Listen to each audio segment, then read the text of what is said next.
அனைவருக்கும் வணக்கம். எப்பவுமே திமுக, அதிமுக இந்த பட்ஜெட்டையும் நம்ம பார்த்துட்டு இருந்த நம்ம மக்களுக்கு, இப்போ புதுசா ஒரு மாற்றம் வேணும் அப்படின்னு சொல்லி, பல பேர் எதிர்பார்த்து நம்ம வீட்டு பிள்ளை விஜய் வர்றது, அது இப்போ முதலமைச்சர் ஆயிருக்கு. அது என்ன அந்த பட்ஜெட்ல சொல்லியிருக்கு அப்படின்னு சொல்லி, பல குடும்பங்கள் எதிர்பார்த்தாங்க.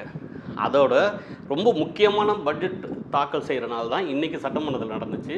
அந்த பட்ஜெட்டில் எப்போதுமே ஆண்டாண்டுக்கு ஒவ்வொரு வருஷமும் திமுக பட்ஜெட்டு, அதிமுக பட்ஜெட்லாம் பார்த்துட்டோம். இதில் என்னடா இருக்குன்னு பார்க்கும்போது, இதில் என்ன இவர் செஞ்சுருக்கிறாங்க?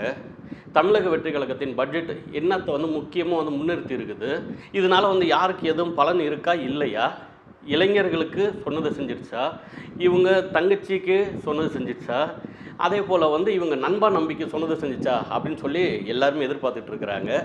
அதுதான் இன்றைக்கி முழுவதும் இன்றைக்கி எல்லாரோட அந்த ஒரு எதிர்பார்ப்பும் எல்லாருமே அந்த தொலைக்காட்சியில் எப்போதும் இல்லாத அளவுக்கு நான் எனக்கு தெரிஞ்சு இப்போ பார்க்குறேன் அதிகமாக பேர் அதை பார்த்துக்கிட்டு இருந்தாங்க. அதில் நமக்கு பொறுத்த வரைக்கும் நமக்கு என்ன தோணுச்சு அப்படின்னு பார்த்தா, அதில் ஒரு இதில் எவ்வளோ பேர் அவங்க பார்த்தாலும் கூட நம்ம என்னத்தை நம்ம எடுத்து பேச வேண்டியதாக இருக்குது அப்படின்னு பார்த்தீங்கன்னா, ஒவ்வொரு மனுஷனுக்கும் இப்போ இத்தனாயிரம் கோடி ஒதுக்குறாங்க, இத்தனாயிரம் கோடி இதுக்கு ஒதுக்குறாங்க அப்படின்னு இருந்தாலும் கூட ஒவ்வொரு மனுஷன் என்ன நினைப்பான், எனக்கு இதனால் என்ன, என் குடும்பத்துக்கு இதனால் என்ன பயன் கிடைக்க போகுது, என் பொண்டாட்டிக்கு என்ன கிடைக்கும், என் பிள்ளைக்கு என்ன கிடைக்கும், இல்லை எனக்கு தனிப்பட்ட முறையில் என்ன கிடைக்கும் நன்மை. இதுதான் மக்கள் எதிர்பார்க்குறது. அதை பூர்த்தி செஞ்சிச்சா இந்த தமிழக வெற்றி கழகத்தின் 2026-27 பட்ஜெட் அப்படிங்கிறதாங்க கேள்வி. அதில் பார்த்திங்கன்னா ஒரு 198 பாயிண்ட் இவங்க பேசியிருக்கிறாங்க.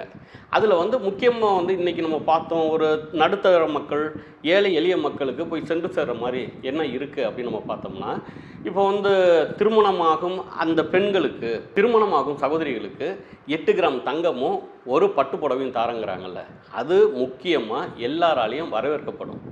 அதுக்கு இவ்வளோ பணம் ஆகுது அவ்வளோ பணம் ஆகுதுங்கிறதோட அது எல்லா பெண்கள் மத்தியிலையும் சரி, இது கட்சி சார்பற்றே அது வரவேற்கப்படும். அது சில பேர் வேணால் அதில் முன்னாடி நிற்கிறவங்க வேணால் பேசலாமே தவிர, இல்லைங்க இதெல்லாம் வேணாங்க அப்படின்னு சொல்லி பேசலாமே தவிர, உண்மையிலேயே பல குடும்பங்களில் ஒரு பொட்டு நகை எடுக்கிறது, சின்னோண்டு ஒரு மூக்குத்தி எடுக்கிறதுன்னு எவ்வளோ ஒரு கஷ்டங்கிறது ஒரு தங்கச்சிங்க கூட பிறந்தவங்களுக்கும், ஒரு நடுத்தர குடும்பத்தில் பிறந்து நம்மளோட கூட பிறந்தவர்களுக்கு நம்மளால் செய்ய முடியலன்னு இருக்கிற அந்த அண்ணன்களுக்கும், பெண்ணை பெற்றுட்டு அந்த பிள்ளைகளுக்கு எதுவும் வாங்கி போட முடியலையே அப்படின்னு இருக்கிற அந்த பெற்றோர், அந்த அப்பா அம்மாவுக்கு தான் அதோட கஷ்டம் நான் தெரியும். அதை இன்றைக்கி இவங்க கொடுத்துருக்க இந்த அறிவிப்பு, திருமணத்தின் போது 8 கிராம் தங்கம் ஒரு பட்டு புடவைங்கிற இந்த அறிவிப்பு உண்மையிலேயே ஒரு நல்ல அறிவிப்பு தான். இதை நம்ம எல்லாருமே வரவேற்று தான் ஆகணும். நான் வரவேற்கிறேன். மாநாடு செய்தி தொலைக்காட்சி மூலியமாக நான் வரவேற்கிறேன். அதே போல் அடுத்தது இன்னொன்று பார்த்திங்கன்னா, எப்போதுமே ஒரு ஆட்சியிலேருந்து இன்னொரு ஆட்சி மாறிஞ்சினாலே இந்த மாற்றம் அப்படிங்கிறத சொல்லிட்டு தான் இருப்பாங்க. அதுலேயும் மாற்றத்துக்காகவே இந்த தமிழக வெற்றி கழகம் என்ன மாற்றம் செய்திருக்கு அப்படின்னு பார்த்தா, அடுத்த திட்டம் நமக்கு இந்த வெற்றி வீடு கட்டும் திட்டம் அப்படின்னு சொல்லி, இது எல்லோரும் இந்த திமுகவில் சில பேர் சொல்கிறாங்க, இல்லைங்க இது ஏற்கனவே கலைஞர் வீடு கட்டும் திட்டங்க அப்படின்னு. அப்போ பார்த்தீங்கன்னா அதுக்கு முன்னாடி கலைஞர் வீடு கட்டும் திட்டம் அப்படின்னு வரத்துக்கு முன்னாடி அதோட பேர் என்ன, பசுமை வீடு கட்டும் திட்டம். அது அம்மையார் ஜெயலலிதா கொண்டாந்தப்போ அந்த திட்டத்தில் தான் அவங்க கொண்டாந்தாங்க.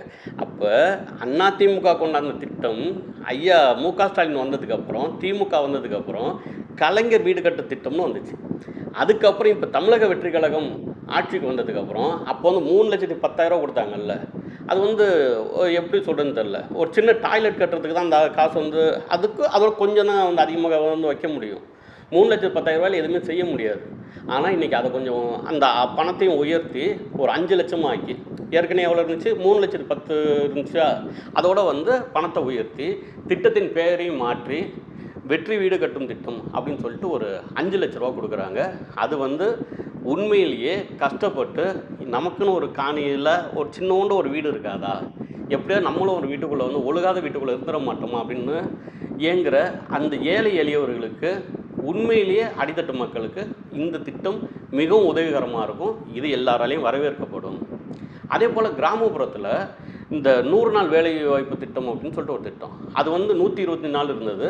அதை இன்னொரு 25 நாள் நான் சேர்த்து 150 நாளாக நாங்கள் வேலையை கொடுக்குறோம் அப்படின்னு அறிவிப்பு வந்திருக்கு. இந்த 3 திட்டமும் ரொம்ப முத்தான திட்டம்.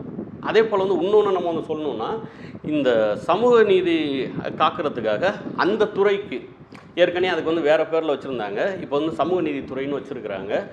அந்த துறைக்கு அதிகமான நிதிகள் ஒதுக்கியிருக்கிறாங்க. இது மிகவும் பாராட்டப்பட வேண்டிய ஒரு விஷயம். இது வந்து நம்ம கூட பிறந்தவங்க, நம்ம கூடயே இருக்கிறவங்க, நம்ம ஒரு சக மனிதர் நம்ம கூட வந்து எல்லாரும் சேர்ந்து வளர்ந்தால் தான் ஒரு சமூகம் வளருங்கிறதுக்கு எடுத்துக்காட்டா அதுக்கு வந்து கொடுத்துருக்குறாங்க, அறிவிச்சிருக்கிறாங்க. இப்போ இது எல்லாமே அறிவிப்பில் இருக்குது. இது போல் வந்து பல திட்டங்கள் அறிவிப்பில் இருக்குது. இதெல்லாம் வந்து வரவேற்கக்கூடிய திட்டங்களில் பல திட்டங்கள் இருக்குது. அதே போல் நம்ம அன்புமணி ராமதாஸ் மனைவி வந்து சௌமியா ராமதாஸ் அவர்கள் சொல்கிறாங்கல்ல, ஏஐ அப்படிங்கிறது திட்டத்துக்கு வந்து நீங்கள் வந்து அதிகமான நிதியை வந்து ஒதுக்கியிருக்கீங்க. அதுக்கு வந்து ஆட்களை வந்து அந்த வேலையாட்கள் இருக்காங்கல்ல, இளைஞர்கள் இருக்காங்கல்ல, அவங்களோட வேலையை பிடிங்கிறது தான் அதோட வேலையாக இருக்கும். இப்போ ஏஐ வந்துடுச்சுன்னா அது வந்து பல வேலைகள் அது பார்த்துக்கும். அதே சமயத்தில் அறிவியல் வளர்ச்சிங்கிறது தவிர்க்க முடியாத ஒன்று. அதுக்கு தகுந்தாப்புல நம்ம வந்து அப்டேட் ஆகிட்டு தான் போகணும். அதையும் வந்து நம்ம மறுக்க முடியாது. அதே சமயங்களில் அந்த ஏஐ டெக்னாலஜிக்கு அந்த தொழில்நுட்பத்துக்கு கொடுக்குற அந்த அதுக்கு கொடுத்த ஒரு முக்கியத்துவத்தை இங்கே விவசாயத்துக்கு நம்ம கொடுத்துருக்கணும், விவசாயிகளுக்கு நம்ம கொடுத்துருக்கணும் அப்படின்னு வந்து அவங்க சொல்கிறாங்க.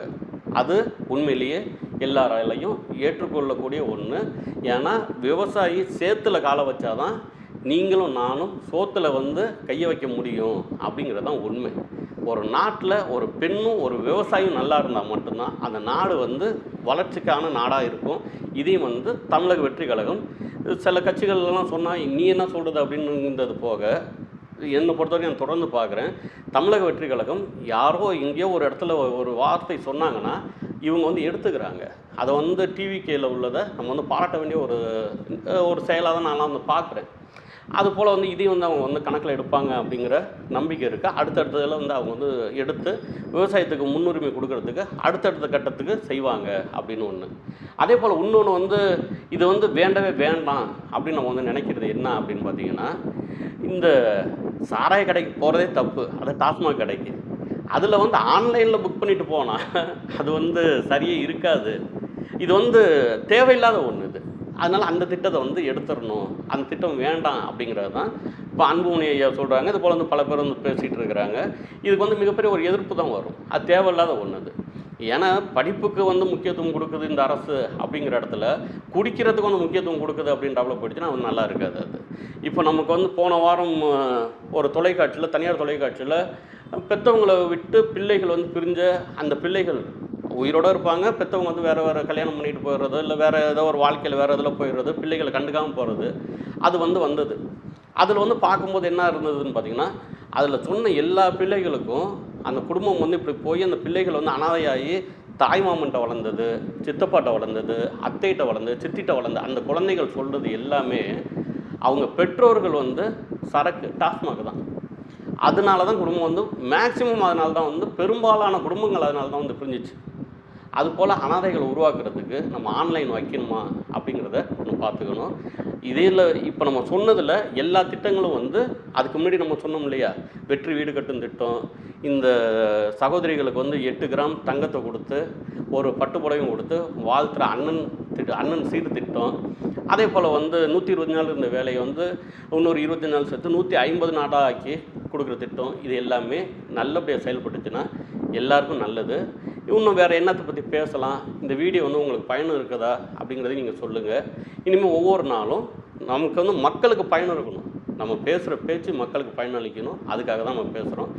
இதுக்கு வந்து என்னென்ன செய்யலாம், இல்லை வந்து நம்ம வந்து நீங்கள் உங்களோட கருத்துக்களையும் சொல்லுங்கள். இது வந்து இப்படி தாங்க இருக்குது, இந்த வல்கராக பேசுகிற விட்டுட்டு இதை இப்படி மாற்றி நம்ம பேசினா நல்லாயிருக்கும்னா, விரும்பினாலும் விரும்பாட்டினாலும் இன்றைக்கி இந்த காலகட்டத்தில் விஜய் தான் எனக்கும் முதலமைச்சர், உங்களுக்கு முதலமைச்சர், எல்லாருக்கும் முதலமைச்சர்.